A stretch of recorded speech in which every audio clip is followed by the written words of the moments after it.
محمد وعجل. کوئی اگر جاننا چاہتا ہے کہ حضرت ابو طالب کا ایمان کیا تھا، آپ کا ایمان مجسم ذات گرامی سرکار مصطفیٰ تھا، کیونکہ دین کے علاوہ کسی کے لیے بیٹے نہیں دیے جاتے، لہٰذا آپ کا اپنے بیٹے تک قربان کرنے کو تیار ہو جانا یہ ثبوت تھا، اپنا بیٹا لٹانا اس بات کا ثبوت تھا یہ ابراہیم کی کوالٹی کا مسلمان ہے، یہ ابراہیم والے کو. جناب ابراہیم کے لیے خدا نے کیا فرمایا؟ کیونکہ اہل یہود نے ہمیشہ دعویٰ کیا ابراہیم ہمارے تھے. نصارہ نے جب عالم اسلام نے آ کے حضرت ابراہیم کی بات کی، نصارہ نے کہا وہ تو ہمارے تھے. انہوں نے اپنے لیے دعویٰ کر دیا، یہودیوں نے، عیسائیوں نے اپنے لیے. قرآن نے اس بات کی نفی کی، ما کانا ابراہیم یہودیوں ولا نصرانیوں ولکن کانا حنیفا مسلما. قرآن نے کہا دونوں غلط کہہ رہے ہیں، نہ وہ یہودی تھے نہ وہ عیسائی تھے، وہ تو حنیف مسلمان تھے. دیکھیے میں نے عرض کیا ان کی کوالٹی ہے، جو ایمان ہوگی اسی سے پتہ لگے گا وہ کون تھے جن میں مصطفیٰ ہے. خدا نے احسان کن پہ کیا، ان کی ایمان کی کوالٹی کیا تھی. ابراہیم کے لیے خدا نے فرمایا نہ وہ یہودی تھے نہ وہ عیسائی، دونوں کا دعویٰ غلط ہے. عزیز توجہ کے لیے ایک جملہ عرض کروں گا، شخصیت با کمال ہونا ہر کوئی چاہتا ہے کہ اپنی طرف دکھائے. ایسا ہے کہ نہیں ہے؟ سلام ہے جناب سلمان کے کردار کو. مہاجر کہہ رہے تھے ہم میں سے ہے، انصار نے کہا ہم میں سے ہے، رسول نے فرمایا نہ تمہارا ہے نہ تمہارا ہے، وہ تو ہم اہل بیت کا ہے. شخصیت با کمال ہو تو ہر کوئی چاہتا ہے کہ اپنی طرف لے جائے، اپنے میں سے دکھائے. یہود نے کہا ہمارا ہے، نصارہ نے کہا ہمارا ہے، قرآن نے کہا بالکل غلط کر، ایسا نہیں ہے. وہ کیا ہے؟ وہ تو حنیف مسلمان. اب حنیف مسلمان ہونے کا کیا مطلب؟ معصوم سے سوال ہوا، معصوم نے فرمایا حنیف مسلمان ہونے کا مطلب ہے فطرت پر پیدا ہونا. الدین الحنیف والصبغہ التعریف المیثاق. آپ کے پانچویں امام، امام محمد باقر علیہ السلام،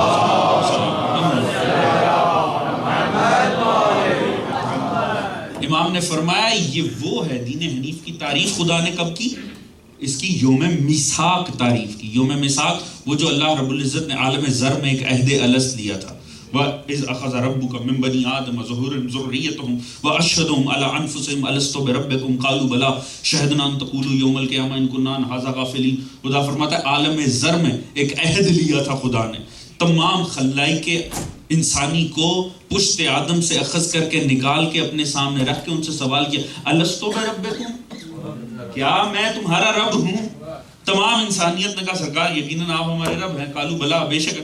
فرمایا اچھا میں بھی شاہد ہوں، تم بھی اس بات پہ شاہد ہو، کل کو کوئی یہ نہ کہے کہ ہم جانتے اور پہچانتے نہ تھے.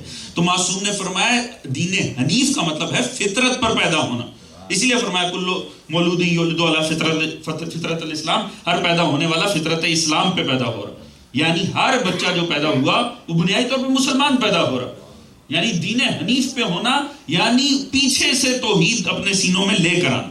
ابھی میں نے عقائد امامیہ کے عنوان سے جو افراد وہاں موجود تھے، یقین میں نے یہ مطالعے وہاں عرض کیے تھے کہ فطرت میں لے کر آنا یعنی ہمیشہ سے موحد ہونا، یعنی کوئی نوبت ہی نہیں گزری جس میں شرک کا کوئی کیفیت آئی ہو.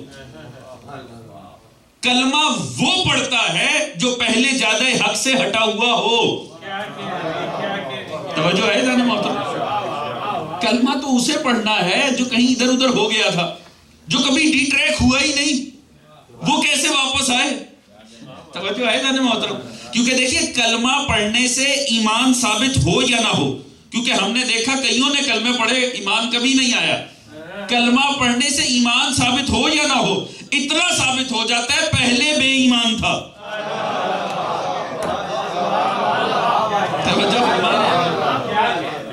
کلمہ پڑھنا اس بات کی دلیل ہو سکتا ہے، یہ اس بات کی دلیل نہیں ہے کہ واقعی ایمان دلوں میں آ گیا ہے. جنہوں نے کہا ہم مومن ہیں، قرآن نے کہا نہیں، بس اتنا کہو ہم مسلمان ہیں، ایمان تو تمہارے دلوں میں داخل بھی نہیں ہوا، ایمان کے مراتب دوسرے ہیں. اتنا پتہ چل جاتا ہے یہ پہلے کسی اور راہ پہ تھا، اس کا پہلے دین کوئی اور تھا. کلمہ پڑھ کر بتا رہا ہے کہ ابھی تک کچھ اور تھا، اب میں راستے پر واپس آیا. جو کبھی راستے سے ہٹا ہی نہ ہو، جو ڈیریل ہوا ہی نہیں کبھی، وہ کہاں اور کس راستے پر واپس آ جائے. عزیز تو ابراہیم کون سے تھے؟ حنیف مسلمان تھے، یعنی وہ ہمیشہ سے مسلمان تھے، ان پر کوئی دوسری کیفیت ہی نہیں گزری ہے. اور انہوں نے فرمایا جیسا میں ویسی ہی ذریت میں. اسی لیے رسول نے فرمایا دیکھو اگر کوئی شخص جو جہاں پیدا ہوا وہ مسلمان پیدا ہو، کلو مولود اس کا مطلب یہ ہے ہر مولود، اب ہر مولود مسلمان ماں سے تو نہیں ہو رہا۔ آج جو ابھی ہسپتال میں آج کے دن میں ٹورانٹو میں جو یہودی افراد کے گھر بچے پیدا ہوئے وہ بھی مسلمان ہیں، جو عیسائی ماؤں نے بچے پیدا کیے ہیں آج وہ بھی مسلمان ہیں، اگر ہندو اور سکھ ماؤں نے پیدا کیے ہیں وہ بھی مسلمان ہیں۔ کیوں؟ ہر پیدا ہونے والا مسلمان ہے۔ اس لیے معصوم نے فرمایا جب تک کہ ماں باپ اسے غلط مذہب پر لے نہ جائیں، غلط ہدایت اکتسابی کی غلطی، یعنی وہ جو غلط باہر ٹیچروں سے سن کے، ماحول سے، معاشرے سے، سوسائٹی سے غلط مذہب اڈاپٹ کر کے نہ ادھر ادھر ہو جائے، جب تک یہ نہ ہو ہر پیدا ہونے والا مسلمان ہی پیدا ہو، یعنی اس پر، اسی لیے معصوم نے فرمایا اگر کوئی بچہ ہی فوت ہو جاتا ہے کسی مذہب سے ہو، اس پر تمام مسلمانوں کے احکامات ہی لاگو ہوتے ہیں۔ وہ مسلمان ہی تھا، وہ دین توحید پر تھا، وہ فطرت کے مذہب پر تھا، اس نے ابھی تک وہ بالغہ ہوا نہیں، بالغہ فکر نہیں ہوا تو اس نے کسی اور مذہب کا اعلان تو کیا ہی نہیں۔ اگر کسی اور مذہب کا اعلان ہی کبھی نہیں کیا تو مسلمان ہے۔ توجہ ہے جانے محترم؟ کئی مسلمان بھی تو ہیں کبھی نماز پڑھی نہیں، ہاں جی، کوئی کام تو مسلمانوں والا کیا ہی نہیں، بس اتنا ہی ہے نا کہ مسلمان گھر میں پیدا ہو گئے تو بس پھر وہ بھی ایسے ہی ہیں، بس گھرانہ مسلمان نہیں تھا، کچھ اور تو مسلمانوں والا نہیں کیا مگر ہیں تو مسلمان، جب تک کہ وہ اعلان نہ کر۔ کیوں؟ اب اگر کوئی بڑا ہو کے کہہ رہا ہے میں تو فلاں مذہب سے، اس کا مطلب ہے وہ اس حق کا انکار کر رہا ہے جو اس کی فطرت میں شامل تھا، جس سے وہ مان کے آیا تھا۔ اب سمجھ میں آئی؟ عزیز خدا کی قسم لطف آ جائے گا، میں بات کو اسی لیے طویل کر رہا ہوں۔ دیکھیے کافر کو کافر کیوں کہتے ہیں؟ کافر مانا انکار کرنے والا، اقرار نہ کرنے والے کو کافر نہیں کہتے۔ کافر کا معنی کیا ہے؟ انکار کر دینے والا۔ میری بات کا انکار کفر ہے، آپ کی بات کا انکار کفر ہے، یہ پھر انکار کرنے والا، اس سے مراد جو انکار کرنے والا، خدا نے لفظ کافر کی تشریح میں اقرار کا تو کوئی تعلق ہی نہیں ہے، بات تو ہے انکار کر دینے والا۔ کس بات کا؟ اس عہد الست میں کا انکار، وہ عالم ذر میں جو اس نے خدا کے آگے کھڑے ہو کر کہا تھا قالوا بلا، بے شک تو میرا رب ہے۔ آج وہ اس کو یہاں ہوش حواس ملی ہے اور آج وہ کھڑے ہو کے خدا کو کہہ رہا ہے میں نہیں مانتا۔ اب وہ انکار اس حقیقت کا کر رہا ہے جو اپنے سینے میں بطور توحید لے کے آیا تھا۔ اسی لیے کافر کا عنوان دیا گیا انکار کرنے والا، اقرار نہ کرنے والا نہیں، اقرار کا مرحلہ ہی نہیں ہے، انکار کرنے والا کافر ہے، انکار کرنے والا۔ لہٰذا اب اگر کسی کا کفر ثابت کرنا ہو تو یہ نہیں دکھایا جائے گا کہ اس نے کلمہ پڑھا تھا کہ نہیں، یہ دکھایا جائے گا کلمے کا انکار کیا تھا۔ جو 1400 سال سے ہماری جان کو آئے ہیں، علی کے باپ کا کلمہ ثابت کرے، کلمہ وہ پڑھے جو کہیں نکل گیا ہو۔ اگر تم نے کافر ثابت کرنا ہے کلمے کا انکار دکھایا جائے۔ بلند تر صلوات پڑھیے گا۔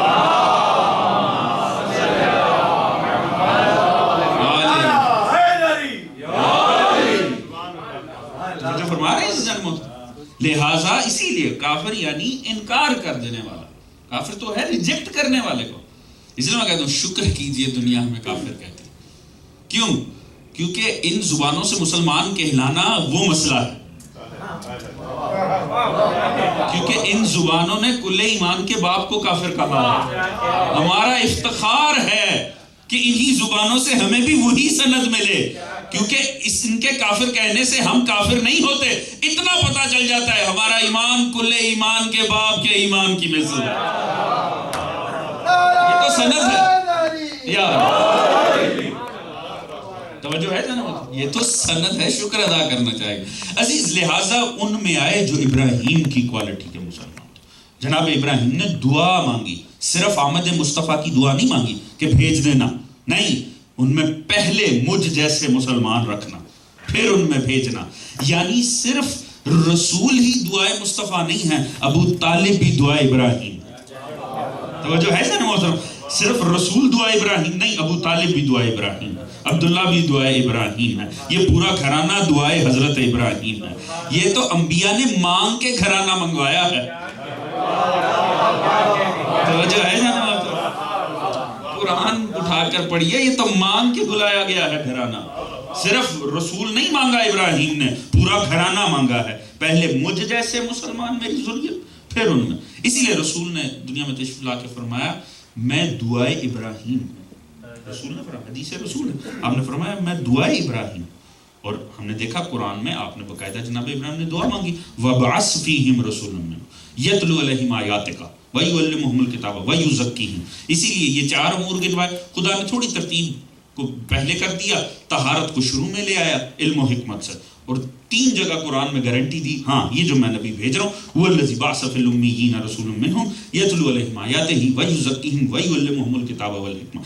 یعنی جو دعا ابراہیم نے مانگی خدا نے فرمایا میں قبول کرتا ہوں. میں تو ہوں ہی وہی کہ جس نے اس رسول کو مبعوث کیا امیوں میں، انہی میں سے وہ یہ کام کرتا ہے. یہ کام کیوں گنوائے؟ کیونکہ یہی ابراہیم نے مانگے تھے. اور جب رسول آئے تو آپ نے فرمایا میں ہوں دعا ابراہیم. اس نے دعا مانگی، میں آ گیا. عزیز اب ایک سوچنے کی بات ہے اور یہ پہلو تھوڑا سا غور طلب ہے. دعا مانگی حضرت ابراہیم نے، دنیا میں تشریف لائے رسول اللہ. اب اس کا مطلب ہے کہ رسول نے آ کر فرمایا میں ہوں دعا ابراہیم. اس کا مطلب ہے کہ اگر ابراہیم نے دعا مانگی تھی اس لیے مصطفیٰ ہے، نہ مانگتے تو توجہ ہے جی. ہمارا تو عقیدہ کچھ اور نہیں ہے. ہم تو کہتے ہیں اول ما خلق اللہ نور. رسول تو پہلی اول مخلوق تھے. من کان نبی و آدم و بین الماء والطین. میں تو تب بھی نبی تھا جب آدم مٹی اور پانی کے درمیان تھا. پر یہاں تو مسئلہ ہی کچھ اور ہو گیا.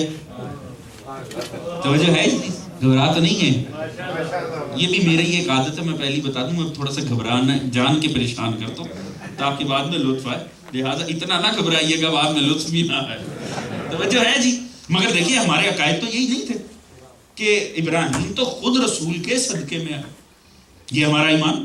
رسول پہلی مخلوق خدا کی عبادت شروع کی جو جلال توحید سے سرکار کے نور کو پسینہ آیا ان قطروں سے بنائے گئے انبیاء.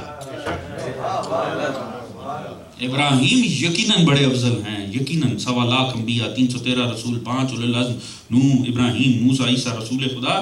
مگر اور بعد رسول خدا شیخ الانبیاء کہا جاتا ہے ابراہیم کو، تمام انبیاء کا بزرگ. بعد رسول اللہ تمام انبیاء سے افضل ہے حضرت ابراہیم.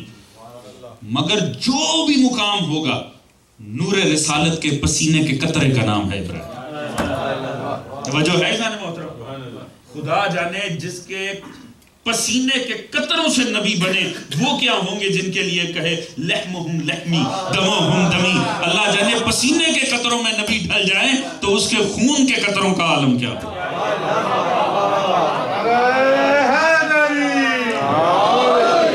بلند تر صلوات.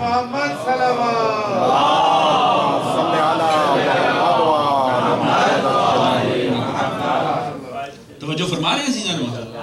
وہ کیا ہوں گے جو لہو ہیں، جو جسم و جاں ہیں، جو گوشت ہے سرکار رسول خدا کا. تو عزیز مسئلہ یہ ہے کہ قرآن نے تصدیق کی کہ دعا مانگی حضرت ابراہیم. بلند تر صلوات پڑھیے محمد.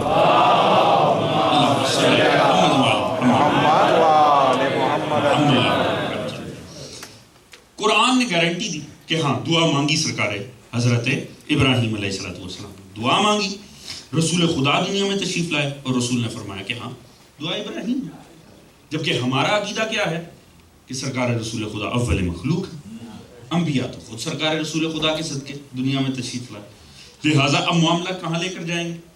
قرآن نے تو کہا کہ ہاں دعا مانگی ابراہیم. اور ہمارا دعا کے معاملے میں شعور کیا؟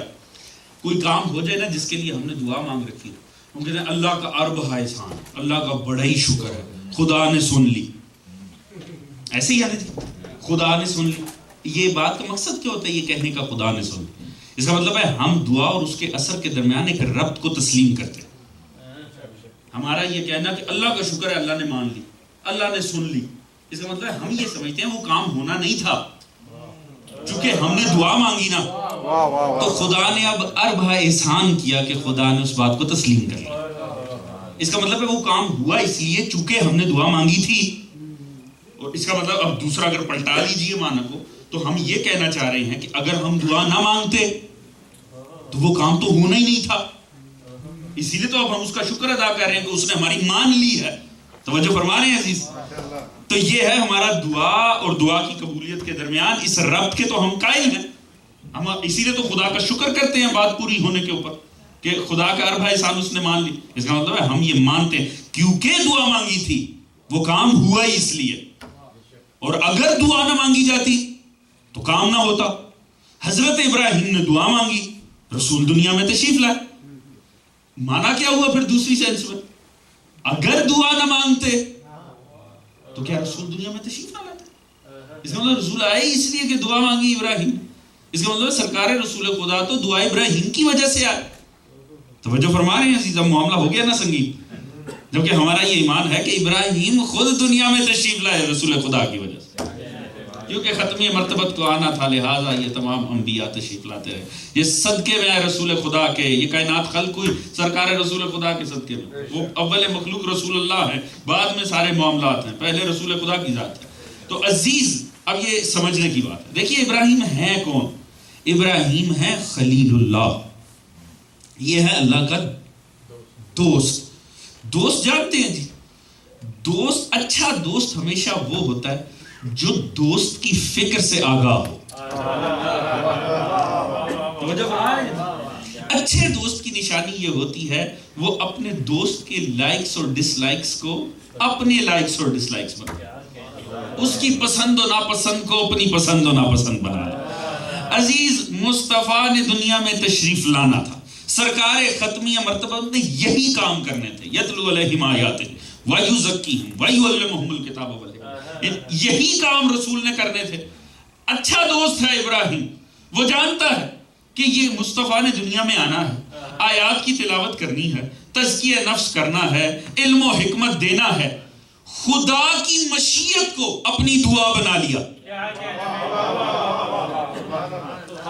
یعنی یہ دعا کرنے کا مقصد صرف اتنا تھا, یا اللہ تیرا مقصد ہے نا مصطفیٰ, تیرا مقصد ہے نا مصطفیٰ کو بھیجنا, اس کے ذریعے آیات کی تلاوت کرنی ہے نا, تزکیہ نفس کروانا ہے, علم و حکمت دینا ہے. یا اللہ میں یہی تو چاہتا ہوں, میں تو دعا مانگتا ہوں تو بھیج مصطفیٰ, وہ کرے تزکیہ, وہ دے علم و حکمت, وہ بانٹ